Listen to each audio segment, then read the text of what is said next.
नमोऽस्त्वनन्ताय सहस्रमूर्ते सहस्रपादाशिशिरोरुबाहवे सहस्रनाम्ने पुरुषाय शाश्वते सहस्रकोटियुगधारिणे नमः। सहस्रकोटियुगधारिणे नमः। एक बार लंबी गहरी सांस लेंगे और सांस छोड़ेंगे। दोनों हथेलियों को आपस में रब करेंगे। इस उत्पन्न ऊर्जा को अपने आँख, अपने चेहरे और पूरे शरीर पर लगाएंगे।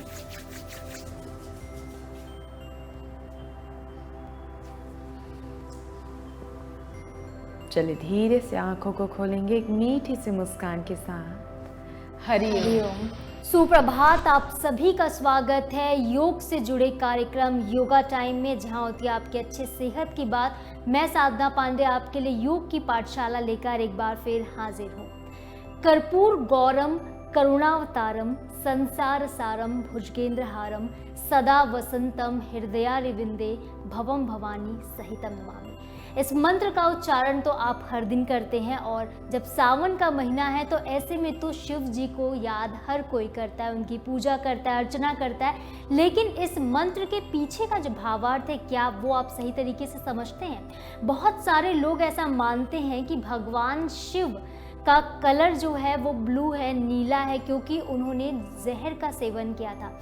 लेकिन इस मंत्र के पीछे का जो भावार्थ है वो ये कहता है कि कपूर के समान शिव जी सुंदर, गोरे और करुणावतारम यानी कि करुणा जैसा उनके नाम में ही है, भोलेनाथ, जो कि बहुत भोले हैं। ऐसे भोलेनाथ को प्रसन्न करने के लिए आप व्रत रखते हैं सावन में, खासकर महिला, पुरुष और बच्चे भी सावन के सोमवार का व्रत करते हैं, मनचाहे फल के लिए, मनचाहे वर के लिए लड़कियां और महिलाएं व्रत करती हैं। शिव की पूजा के साथ साथ अगर आप दिन में योग भी करते हैं तो भी आप भोलेनाथ को प्रसन्न ही करते हैं। तो चलिए चलते हैं अन्नपूर्णा जी के पास और उन्हीं से जानते हैं कि कौन कौन से योगासन व्रतधारी लोग कर सकते हैं। अन्नपूर्णा जी, आपका बहुत बहुत स्वागत है योगा। नमस्ते साधना जी। साधना जी, आज हम ऐसे महिलाओं के लिए, बच्चों के लिए और जो पुरुष हैं उनके लिए ऐसे योग लेके आए हैं जो कि वो उपवास के समय में कर सकते हैं। काफ़ी आसान भी है और काफ़ी एनर्जेटिक भी है अगर वे करते हैं। तो ये है कि बहुत लोगों के अंदर ये भ्रांतियाँ होती है कि अगर हम योग करते तो हम थक जाएंगे, या कोई भी वर्कआउट तो उस दिन ये कैसा है कि अपने शरीर का जो एनर्जी उसको कम खर्च करने में लोग ज़्यादा बिलीव करते हैं। परंतु खाना नहीं खाना है तो अभी एनर्जी क्यों लॉस करें हम? जी बिल्कुल, लेकिन ऐसा नहीं है। जब आप योग करते तो ऑटोमेटिक आपकी जो बॉडी है वो एनर्जेटिक हो जाती है। आप पूरे रात तक काफ़ी एनर्जी फील करेंगे, बिल्कुल भी आपको ऐसा लो फील नहीं होगा। क्योंकि ये हम अपने पर्सनल एक्सपीरियंस के बेस पे बात करें, क्योंकि जैसे कि हम भी उपवास रखते हैं, हमें तो दिन में 5-6 क्लासेस भी लेनी रहती, लेकिन ऐसा नहीं होता। जब हम योग करते हैं तो हमारी शरीर इतनी ऊर्जावान हो जाती है कि आपको शाम तक पता ही नहीं चलेगा कि आप उपवास थे, आपकी एनर्जी थोड़ी भी खर्च हुई है। इसलिए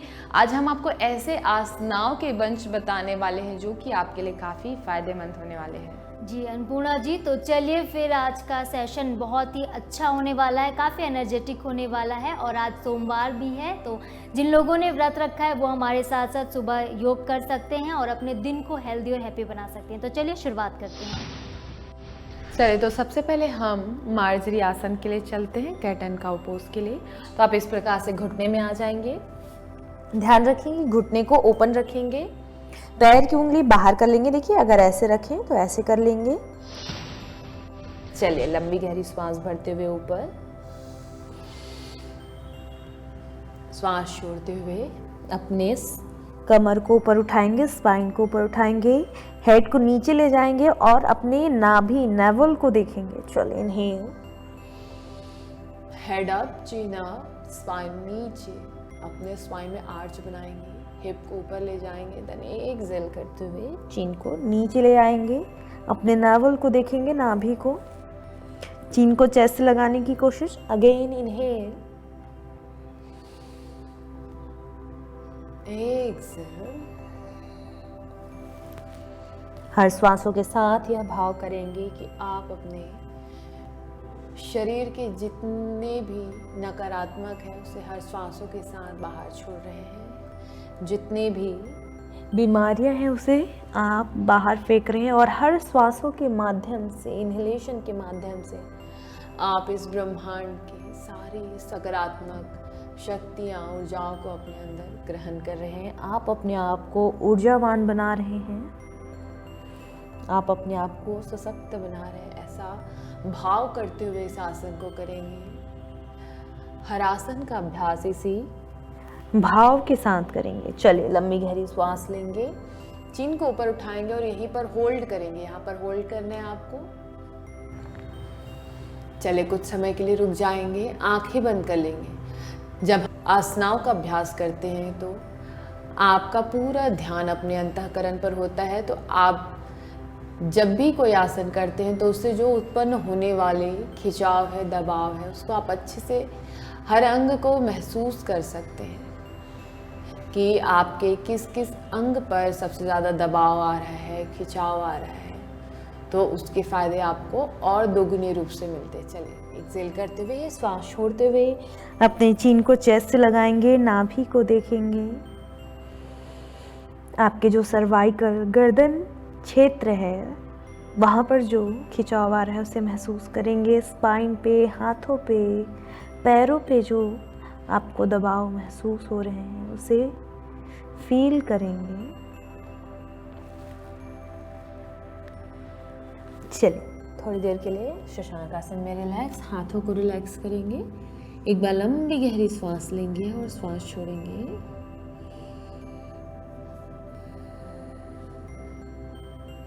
चलिए वापस आ जाएंगे।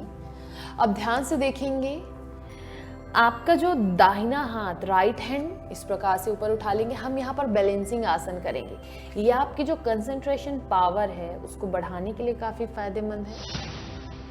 चलिए तो अब अपने दाहिने हाथ और अपने बाएं पैर को ऊपर उठाएंगे। राइट हैंड, लेफ्ट लेग, इस प्रकार से देखिए बैलेंस बनाते हुए सामने किसी वन पॉइंट पे फोकस करेंगे और अपने पूरे शरीर पर बैलेंस बनाते हुए इस आसन पर होल्ड करेंगे। यह आसन हमारे जो कंसंट्रेशन पावर है, एकाग्रता, उसको बढ़ाती है।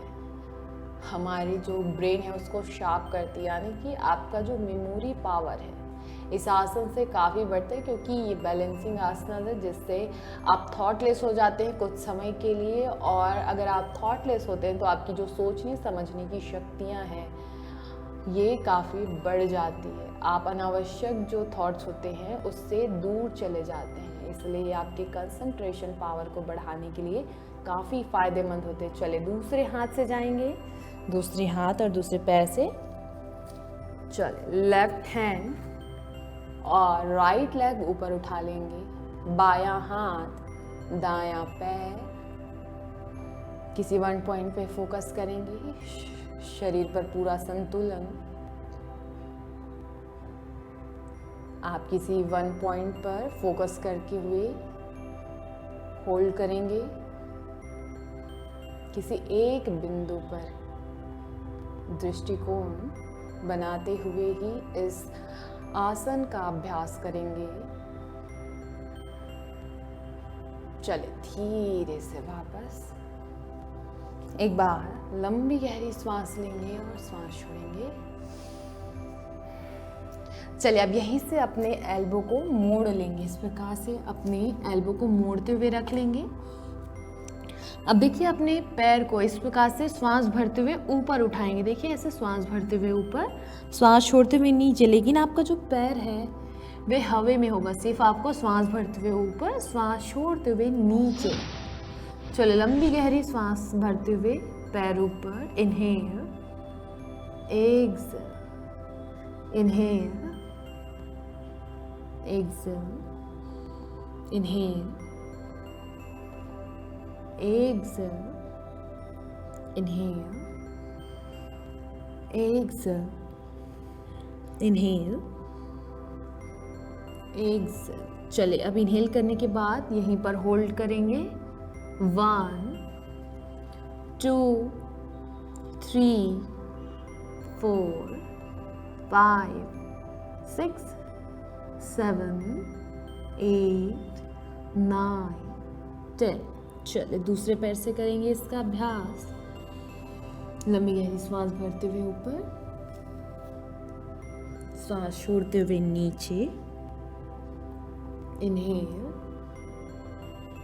Exhale, inhale, exhale, inhale, exhale, inhale and hold करेंगे यहीं पर। देखेंगे आपके दूसरे पैर के हिप जॉइंट्स पर, थाइस पर काफ़ी प्रेशर आ रहा होगा आपको। काफ़ी आपको अपना जो हिप है, थाइस है, वे भारी फील हो रहे होंगे। चले धीरे से वापस। चलिए तो राइट लेग को ऊपर उठाते हुए यहाँ पर होल्ड करेंगे। देखिए इस प्रकार से घुटना नहीं मोड़ेंगे, घुटना सीधा रखेंगे। चलिए जितना उठा सकते हैं उठाने की कोशिश। 1 2 3 4 5 6 7 8 9 10। आपके जो पैर पे, आपके पेट पे जो खिंचाव आ रहा है उसको आप फील करेंगे। देखेंगे उसके साथ ही साथ जो नीचे पैर रखा है उसके घुटने पर, हिप जॉइंट्स पर काफ़ी आपको दबाव महसूस हो रहे होंगे।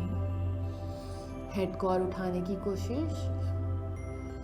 जो कमर पे आपको भारीपन महसूस हो रहा है, जो लग रहा है, आप उसे फील करेंगे। चलो धीरे से पैर नीचे, वापस से थोड़ी देर के लिए शशांक आसन में जाएंगे। एक बार लंबी गहरी सांस लेंगे और सांस छोड़ेंगे। जी अन्नपूर्णा जी, काफ़ी थोड़ा ये बहुत ज़्यादा टफ तो नहीं है, लेकिन इससे हमारे जो थाइस हैं इस पे बहुत ज़्यादा प्रेशर बनता है। जब हम लेफ़्ट का अप करते हैं तो हमारे राइट पे प्रेशर बनता है, जब राइट लेग हम ऊपर करते हैं तो लेफ़्ट पे प्रेशर बनता है। ऐसे में जब भी आप कोई आसन करते हैं उसके बाद काउंटर पोज ज़रूर करना चाहिए। आपको शशांक आसन में एक बार ज़रूर जाकर रिलैक्स करना चाहिए। सबसे पहले सुप्त नौकासन का अभ्यास करते हैं। चलिए पेट के बल लेट जाएंगे आप सभी। इस प्रकार से आप पेट के बल लेट जाएंगे। देखिए दोनों हाथों को आप सामने की ओर रखेंगे इस प्रकार से।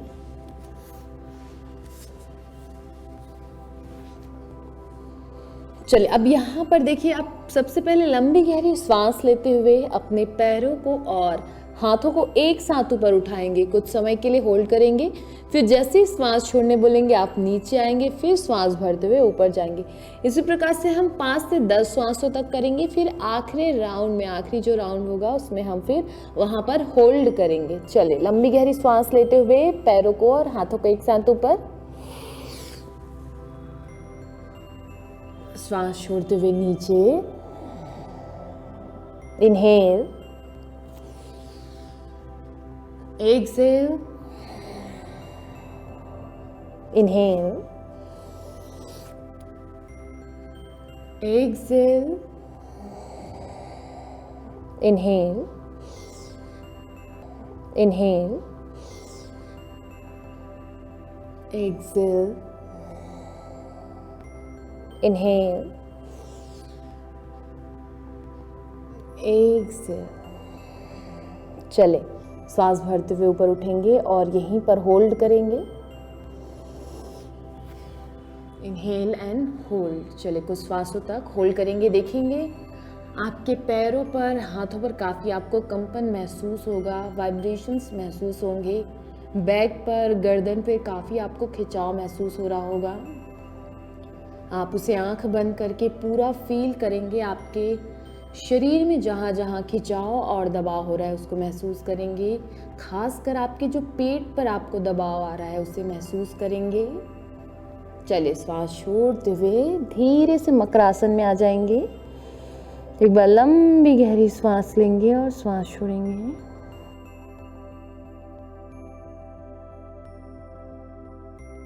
चलिए अब यहीं पे देखिए, अपने एल्बो को मोड़ लेंगे इस प्रकार से और दोनों हाथों को इस प्रकार से अपने चीन के पास रखेंगे। सबसे पहले थोड़ा हम लेग का एक्सरसाइज कर लेते हैं, बैक को और फ्री कर लेते हैं। ये हमारे पेट के लिए, बैक के लिए काफ़ी फ़ायदेमंद है और हमारे पैरों के लिए खासकर। कभी कभी साधना जी जैसे कि हम चलते तो इस प्रकार से आप देखिए पैर को 1 बाय 1 देखिए ऐसे करेंगे। जी अन्नपूर्णा जी, और घर में बैठे बैठे भी अक्सर जब लोग लेटे होते हैं, बोर हो रहे होते हैं, कुछ नहीं समझ आता, तो ये क्रिया तो हम घर में बैठे बैठे भी अक्सर करते ही रहते हैं। जी बिल्कुल, ये हमारे जो थाई मसल्स होते हैं और घुटने के जो मसल्स होते हैं उसको फ्री करने के लिए काफ़ी फायदेमंद होता है। अब अपने पैरों को देखिए पकड़ने हैं, आपको खींचना है और दबाना है, ऐसे हिल से अपने हिप को टच करना है और होल्ड करना है यहीं पे। और चलिए हेड को ऊपर उठा देंगे, होल्ड करेंगे कुछ श्वासों तक, आंखें बंद कर लेंगे। चलिए अब यहीं से धनुरासन की ओर चलते हैं। अब पैरों को फैला लेंगे, घुटने को ऊपर उठा लेंगे। चलिए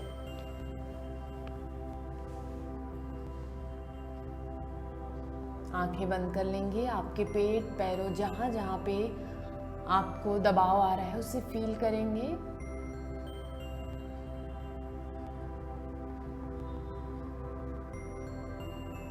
धीरे से वापस यहीं पर रहेंगे, फिर पुनः इस अभ्यास को दोहराएंगे।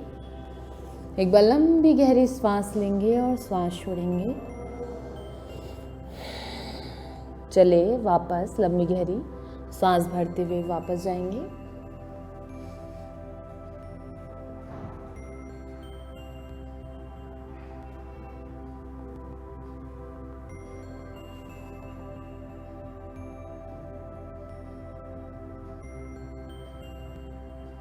चलिए धीरे से वापस दोनों हाथ इस प्रकार से रख लेंगे। मकरासन में रिलैक्स करेंगे। एक बार लंबी गहरी सांस लेंगे और सांस छोड़ेंगे।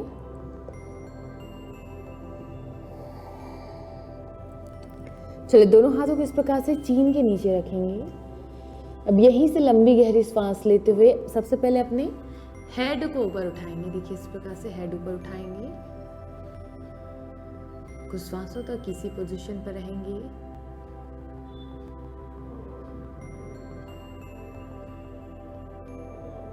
चलिए अब अपने एल्बो को ऊपर उठाएंगे। देखिए एल्बो को थोड़ा मोड़ते हुए उठाएंगे, हेड ऊपर रखेंगे और पुश करेंगे अच्छे से स्टमक को नीचे की ओर और चेस्ट को बाहर की ओर पुश करेंगे।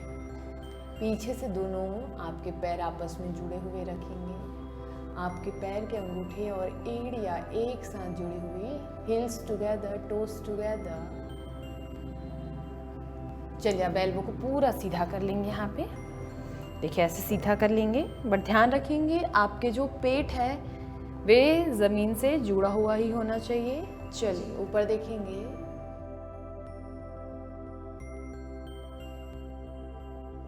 यहाँ पर जो आपकी श्वासों की गति है वे नॉर्मल हो जाएगी।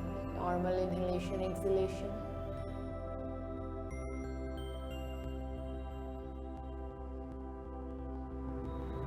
चलिए धीरे से वापस एक बार लंबी गहरी सांस लेंगे और सांस छोड़ेंगे। अन्नपूर्णा जी, आसन तो हमने बहुत सारे सीख लिए आपसे, अब बारी है health tips of the day की। तो आज दर्शकों को आप, हमारे जो व्रतधारी दर्शक हैं जिन्होंने फास्ट किया हुआ, तो उनको आप कौन से हेल्थ के टिप्स बताना चाहेंगे? साधना जी ऐसे उपवास की शुरुआत करते हैं तो अगर वे सुबह ऐसे डिटॉक्स वाटर लेते हैं तो काफ़ी फ़ायदेमंद हो जाते हैं।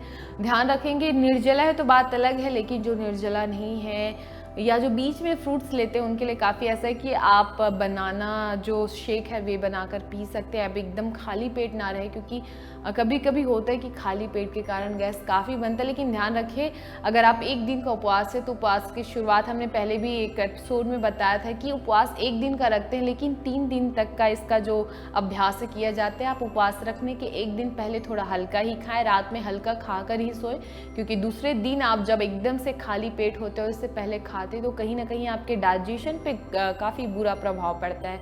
तो आप उससे पहले रात में हल्का भोजन ही लें और दूसरे दिन आप जब भी सुबह उठते हैं तो आप हल्का सा गुनगुना पानी पी और उसके साथ डिटॉक्स वाटर भी ले सकते हैं। और जैसे आफ्टरनून में आप पूजा करते हैं या पूजा के बाद आप कुछ लेना चाहते हैं तो आप बनाना शेक भी पी सकते हैं या कोई फ्रूट्स खा सकते हैं। दिन भर खाली पेट ना रहे, इससे आपको गैस काफ़ी बनेगा। और जो बहुत ज़्यादा उपवास रखते हैं, हमेशा उपवास रखते हैं साधना जी, तो अन्नपूर्णा जी कई लोग ऐसे होते हैं जो सिर्फ मंडे को नहीं पूरे सावन के महीने भर में उपवास रखते हैं। जी बिल्कुल, तो ऐसे लोगों का वेट बढ़ जाता है और सोचते हैं कि हम इतना उपवास रखते हैं तो भी हमारा वेट कैसे बढ़ गया। बस यही होता है रीज़न कि हमें सही तरीका पता नहीं होता उपवास का, कैसे हमें फल खाना चाहिए, क्या हमें उसमें खाना चाहिए, कैसा उसका रूटीन होना चाहिए। इस कारण काफ़ी गैस के कारण भी कई लोगों का वेट बढ़ जाता है और काफ़ी उनको ब्लोटिंग जैसा महसूस होता है जो कि उसके लिए हार्मफुल हो सकता है। इसलिए आप इस चीज़ का ध्यान रखेंगे और कोशिश करें उस दिन पूरा फ्रूट्स ही ले, फलाहार ही करें। तो चलिए फिलहाल अब वक्त हो गया है कि हम इस सेशन को समाप्त करें, तो चलिए करते हैं शांति मंत्र और इस सेहत के सफरनामे को अब समाप्त करते हैं। जो चले दोनों हाथ ज्ञान मुद्रा में रखेंगे, कमर सीधी, आंखें बंद, शोल्डर रिलैक्स। एक बार लंबी गहरी सांस लेंगे और सांस छोड़ेंगे। एक बार ओम का उच्चारण, इनहेल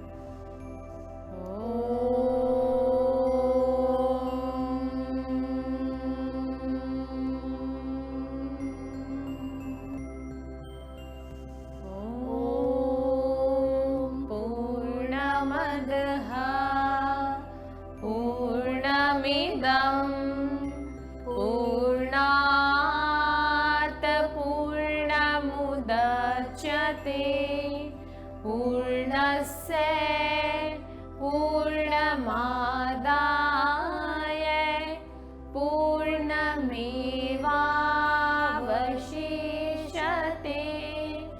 ॐ शान्ति शान्ति शान्तिः। सर्वारिष्टस्तु शान्तिरभवतु।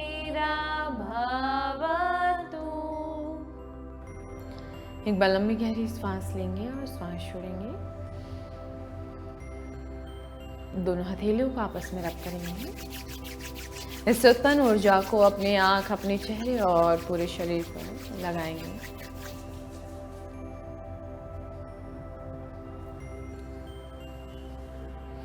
चलिए धीरे से आंखों को खोलेंगे एक मीठी सी मुस्कान के साथ। Thank you, Hariom.